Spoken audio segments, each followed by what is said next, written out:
left to shoot it when we shouldn't have. Is there a common thread other than giving up 12 three-pointers made in the last 2 games in the defensive shortcomings one game to the next? Are there different animals? No, the team, Georgia was the team that came in struggling shooting the ball from 3. I think they were 6 for 18 against the zone in the first half. I think that was the number, 6 for 18. And in the second half, they just caught fire. So I'll take 6 for 18 against the zone. Mix it up a little bit. The first 3 they made was off of when Mufon threw the ball off the backboard, alley pass, came out of a turnover. I think another one came out of like a transition situation. I think they made like maybe 1 or 2 threes against the zone in the first half. In the second half, they just started hitting. We didn't do a good job of handling the ball screen. That zone we put in was pretty new, but we didn't do a good job of handling the ball screen. What do you make of looking at this year? Your turnovers are down, you're shooting free throws a lot better, and you're actually right in there rebounding. You were 13 more than Georgia, and we're getting better. As Daniel continues to assert himself and Nate continues to assert himself, and Cam just got to get up to speed of the game, especially on the defensive end.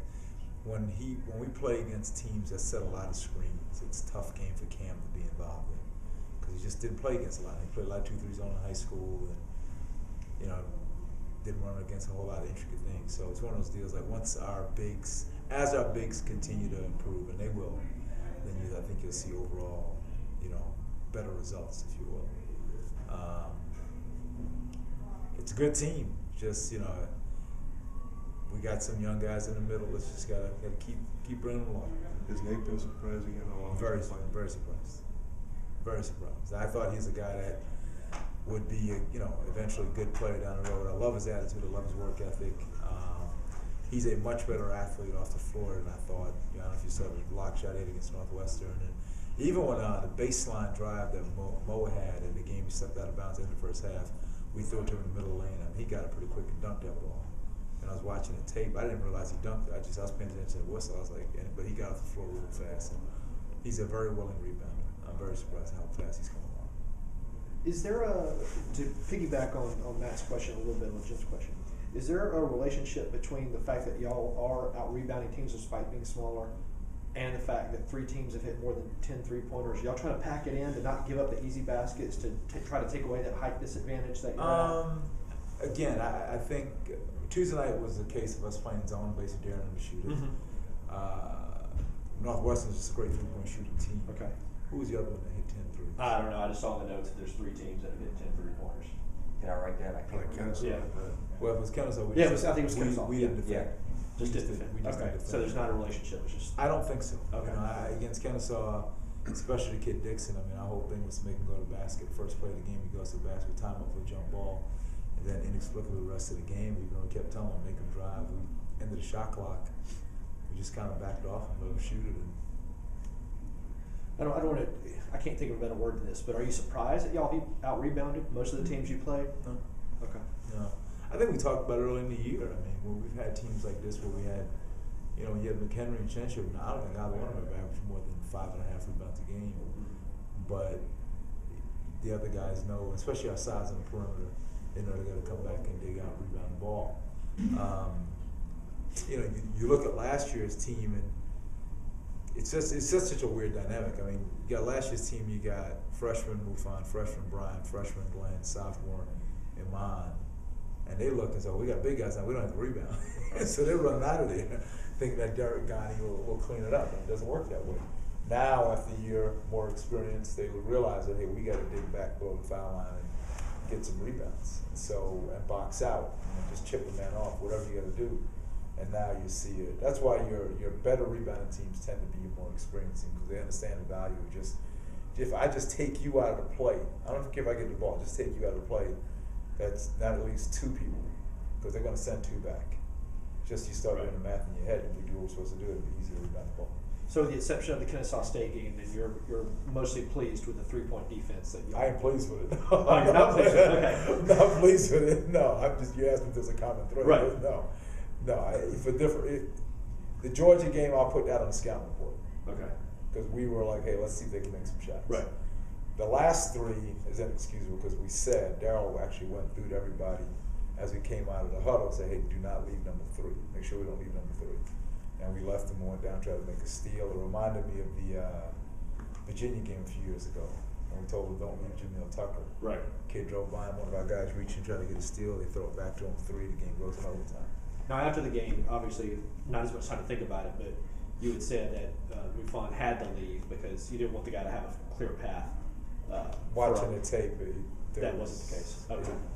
He was walled off. It was going to be a 3-second. It was going to be a shot clock violation, or he was going to throw the ball back out, move on, and got a steal. Okay. What I saw on the tape was Daniel did a nice job playing the ball screen, helping out, and Brian Oliver had stepped up, and Jason Morris slid down right inside of Price. So he didn't have a dump off. He didn't have a shot really, unless he just put it up over Daniel and Brian. They'd walled him up pretty good. Okay. The only option he had, he just at the last second he just tossed it out the window. So that's just Mufon's inexperience, perhaps. Trying to make a play. Yeah. Yeah, he's trying to make a play. Okay. So Now, what does Savannah State bring? What are they? I haven't watched anything.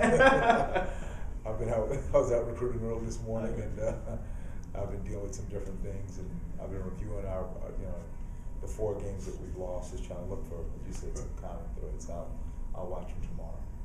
Will practice be oriented tonight toward defense more so than offense? It probably is usually anyway, but it will be, and the emphasis is going to be is just trying to get more reps for the bigs and playing different things, cross screen, down screen situations, or pick and roll situations. So the things that are going to put the bigs in position to have to play against a certain type of screen, that's what we're going to try to really focus on today. Because I think the quicker they come along, the better our team's going to be. I thought we played really well against Syracuse. I thought we played pretty well tonight against Georgia. We did not play well against Kansas. We didn't play well against Northwestern. But the other 6 games, I thought we played well enough to win. We just didn't finish the deal in those 2 games against Syracuse and Georgia. there's probably no better way to practice in-game situations, but then to be in them. Unfortunately, there's a lot on the line if you count on that. How do you practice in-game situations? You do it a lot. I mean, you go through. We had a recruit at the game the other night, had been to practice one of the days we were working on a game situation. He turned to his dad and said, here's what's going to happen. We were talking about it in the locker room, the coach's locker room after the game. And he was like, he knew what was going to happen. The dad turned to me and said, hey, he was telling me about the play that you guys were going to run, because he saw it. But with that said, you're right, in-game experience, you go through it once or twice, or even just once, it clears the picture up, because I tell you, even for me, communicating with the guy inbound the ball, I should have mentioned to him, hey, let's look. I just assumed he'd look at all the options, knowing how much time's on the clock, because we always tell him 1 second is 1 dribble or 1 pass. If there's 2 seconds on the clock, you got a chance to take 1 dribble or 1 pass and a shot. If there's 3 seconds, you got 2 dribbles or 1 and 1 and a shot. You got 1 second to shoot it. So at 2.8, he should have known, or I should have done a better job of drilling into his head. You can throw it to half and take a couple bounces. What he thought was good, he thought he had a chance to have happen was a foul. I talked to Brian, he said, I figured I saw the traffic. Daniel's done a good job of practice going up and getting the ball. I was hoping the refs would call a foul, some sort of collision. It's like, you don't bank on that. Was there someone at half court? Was there an okay, I couldn't remember. Yeah, the way the play is set up, he actually had 2 options. One was in the center circle, and one was going out to the sideline. The idea is if you throw the ball sideline, it's like an out pattern, and the defense knocks it out of bounds, and then you get it at half court, no time off the clock, no time left. If you complete it, and the guy goes for it, then you're going to be turning and going up the court, nobody in front of you. That's why you do it that way.